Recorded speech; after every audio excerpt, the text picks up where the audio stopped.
నా పేరు బండి పరశురాం, టీఎన్ఎస్ఎఫ్ రాష్ట్ర ప్రధాన కార్యదర్శి. గత కొన్ని రోజులుగా రాప్తాడు మాజీ ఎమ్మెల్యే తోపుదుర్తి ప్రకాష్ రెడ్డి మాట్లాడుతున్న మాటలు చూస్తూ ఉంటే అతని రాజకీయ ఉనికి కోసం ఒక పిచ్చి కుక్కల అచ్చోసిన ఆంబోతుల మాట్లాడడం జరుగుతుంది. మరి ఆయన ఏదో జిల్లాని శాసిస్తున్నట్లు మాట్లాడడం జరుగుతుంది. ఆయన వెనుక 4 సార్లు 2019 నుంచి 2024 వరకు దగ్గర 4 సార్లు రాప్తా నియోజకవర్గంలో ఆయన పార్టిసిపేట్ చేస్తే పట్టమని ఒక్కసారి గెలిచాడు అతను. 3 సార్లు మరి పరిటాల సునీతమ్మ గారు మహిళ చేతిలో 3 సార్లు ఘోరంగా ఓడిపోయినా కూడా ఆయనకి ఇంతవరకు బుద్ధి రాలేదంటే కూడా మాకు ఆశ్చర్యం అనిపిస్తూ ఉంది. మరి ఎందుకంటే 2019లో గాలికి గెలిచినటువంటి గాలి ఎమ్మెల్యే ప్రకాష్ రెడ్డి మరి ఆ రాష్ట్రం అంతా కూడా ఒక ఊపులో గాలిలో గెలిచినటువంటి ప్రకాష్ రెడ్డి ఏదో మరి రాష్ట్రంలో నేను ఒక్కడే గెలిచాననే ఫీలింగ్తో కారకూతలు పోయడం జరుగుతుంది. మిస్టర్ ప్రకాష్, నువ్వు 2019లో వైసీపీ అధికారంలోకి వచ్చిన తర్వాత, నువ్వు ఎమ్మెల్యే అయిన తర్వాత రాప్తా నియోజకవర్గంలో ఎన్ని దోపిడీలు చేశావో, ఎన్ని దౌర్జన్యాలు చేశావో ఇప్పటికీ కూడా ప్రజలు కళ్ళల్లో కట్టినట్లుగా కనిపిస్తూ ఉంది. నువ్వు కనీసం నాకు సొంత ఇల్లు లేదని చెప్పి ప్రచారం చేసుకొని గెలిచినటువంటి దుర్మార్గుడు నువ్వు. మరి సొంత ఇల్లు లేనటువంటి నువ్వు దుర్మార్గుడికి ఇన్ని 100 కోట్ల ఆస్తులు ఎక్కడి నుంచి వచ్చాయని చెప్పి కూడా ఈ సందర్భంగా తెలియజేస్తాడా. మళ్ళీ 19 నుంచి 24 వరకు నువ్వు, నీ కుటుంబ సభ్యులు, నీ కార్యకర్తలు రాప్తా నియోజకవర్గాన్ని దోచుకున్నారే. మరి నీకు అర్థం కాలేదా? నువ్వా అవినీతి గురించి కానీ పరిటాల కుటుంబంపై విమర్శలు కానీ చేయడం సిగ్గనిపించలేదా? మరి ఆలమూరు గ్రామ సమీపంలో దళితుల భూములు కానీ వాల్మీకి భూములు కానీ మరి జగనన్న ఇండ్ల పేరుతో మరి వాళ్ళు భయపెట్టి భయాందోళన చేసి దగ్గర 70 ఎకరాలు మరి అక్రమంగా వాళ్ళతో లాక్కొనడం నిజం కాదా? నీకు కొంచెమైనా బుద్ధి ఉందా? కనీసం మహిళలు కూడా వదలలేదే నువ్వు. అమ్మా డైరీ పేరుతో మరి మహిళలకు దగ్గర ఒక్కొక్కరితో 10,000 రూపాయలు వసూలు చేసి 10 కోట్ల రూపాయలు వసూలు చేయడం వాస్తవం కాదా?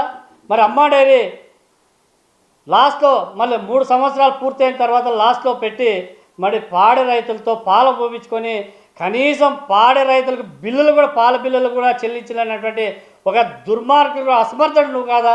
మరి పాల బిల్లుల కోసం నిన్ను కాలర్ పెట్టుకొని మీ ఇంటి దగ్గర నిలేదా? మరి నువ్వా ఈరోజు అవినీతి పైన మాట్లాడటము?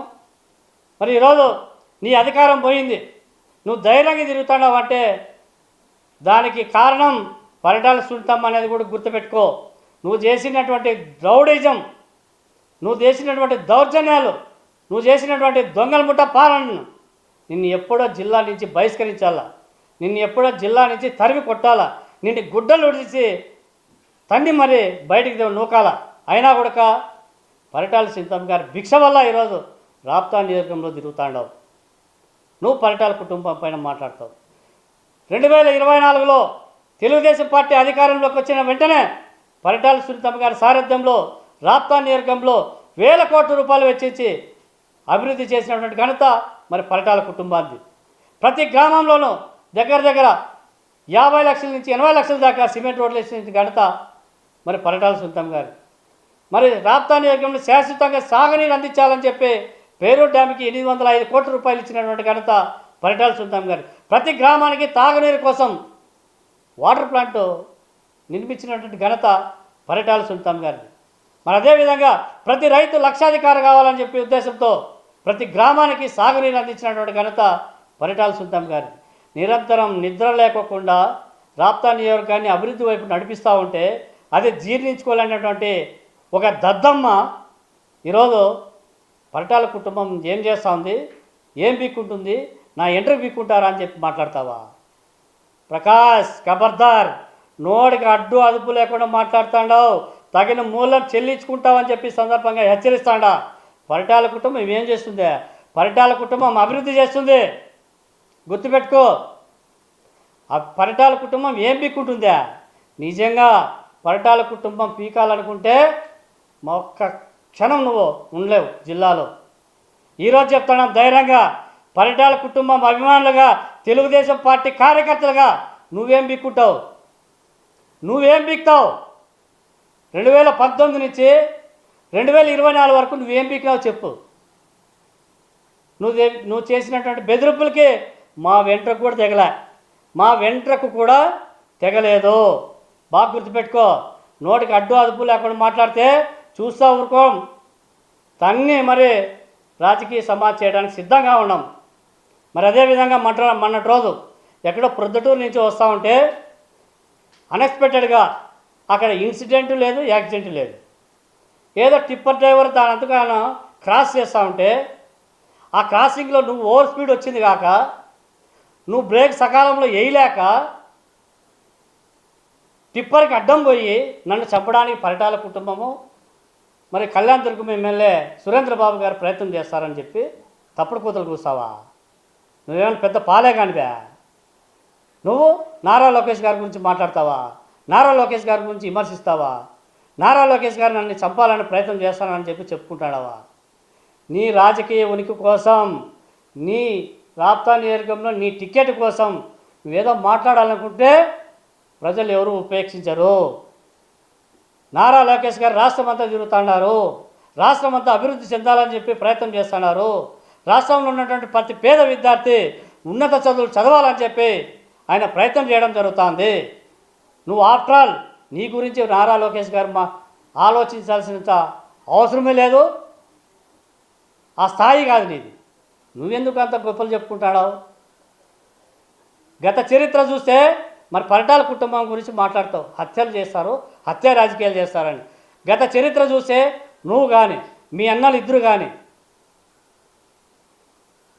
హత్య కేసులు ముద్దాలు కాదా? మీ అన్న రాజారెడ్డి ఏ పాపం చేసింటే రెడ్డిపల్లి జైల్లో ఉన్నాడు? మహేశ్వర్ రెడ్డి చనిపోయిన దాంట్లో పాత్ర లేదా? నిజంగా పాత్ర ఉంది కాబట్టి ఈరోజు జైలు శిక్ష అనుభవిస్తున్నాడు. తప్పు చేసింది కాక ఒక మహిళ అనేది కూడా లేకోకుండా అగౌరవంగా మహేశ్వర్ రెడ్డి భార్య పైన లేని అక్రమ సంబంధాన్ని అంటగట్టి ఆనందంతో ఎకిలి చేష్టలు చేస్తావా నువ్వు? మహిళలపైన ఇదేనా గౌరవం ఉండేది? నేనేదో చదువుకున్నానంట, సంస్కారం ఉంది, చదువు ఉంటే. పరిటాల కుటుంబానికి నీకు తేడా ఏంటో చూపిస్తా. ప్రజలు నిర్ణయించినారు. నీకు భవిష్యత్తులో శాశ్వతంగా రాజకీయ సమాధి కట్టే ప్రయత్నంలో రాప్తా నియోజక ప్రజలు ఉన్నారు కాబట్టి నిన్ను ఓడించారు. ఖబర్దార్, ఇంకొకసారి రాప్తా నియోజకంలో కానీ ప్రజల గురించి కానీ పరిటాల కుటుంబం పైన కానీ కారకూతులు తప్పుడు కూతులు కోస్తే చేత్తో ముట్టుకోము. గతంలో చెప్పా గతంలో చెప్పులు తెగినాయి, భవిష్యత్తులో కూడా చెప్పులు తెగుతాయనే నినాదం నీకు ముందుకు తీసుకొచ్చా. అది రిపీట్ అవుతుంది అని చెప్పి కూడా ఈ సందర్భంగా హెచ్చరిస్తాడా. మరి అదేవిధంగా కష్టంతో ఎన్నో కష్టాలు చూసి పైకి వచ్చినటువంటి మడకశిర ఎమ్మెల్యే ఎంఎస్ రాజు గారు అలాంటి వ్యక్తి పైన అవినీతి మరకలు అంటిస్తావా నువ్వు? ఆయన టైం ఇచ్చాడు. నిజంగా నువ్వు మొగోడివి అయితే, నీకు దమ్ము ధైర్యం ఉంటే నిరూపించు. అవినీతి పైన అభం శుభం తెలియనంటే కళ్యాణదుర్గం ఎమ్మెల్యే గారు నిరంతరం అభివృద్ధి వైపు నడుస్తూ ఉంటే అలాంటి వ్యక్తి పైన నన్ను చంపే ప్రయత్నంలో ఉన్నాడని చెప్పి చెప్తాడు. నీకుండాలా ఆ బుద్ధి? చంపించే ప్రయత్నాలు మీ అన్నలు తోపుదూరు చంద్రశేఖర్ రెడ్డి ఎన్ని దుర్మార్గాలు చేశాడు.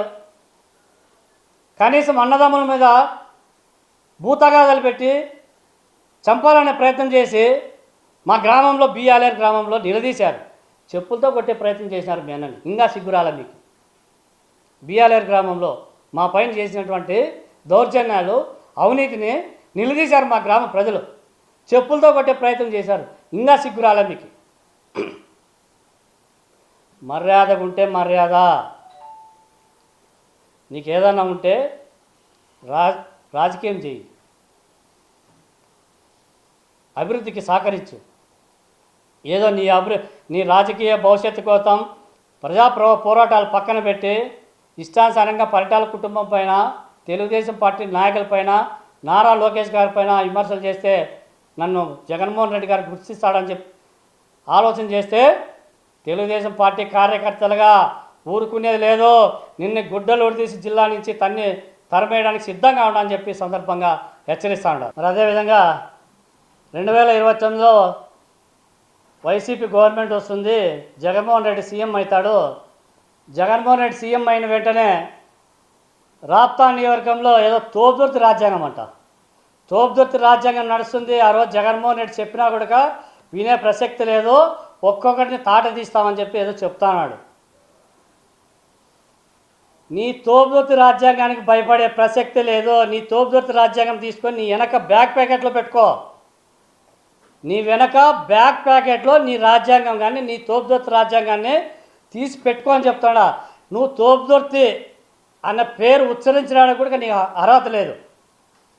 ఎందుకంటే నీ గ్రామానికి ఏం చేసావని చెప్పి నువ్వు తోపుదుర్తిని పెట్టుకుంటా అని ఉచ్చరిస్తాడు. కనీసం నువ్వు అభివృద్ధి చేయకపోగా నీ సొంత గ్రామానికి రోడ్డు వేయించుకోలేనటువంటి ఒక దద్దమ్మ నువ్వు రాజ్యాంగాన్ని అమలు చేస్తావా? నువ్వు తోపుదుర్తి రాజ్యాంగం అని చెప్పి చెప్తావా?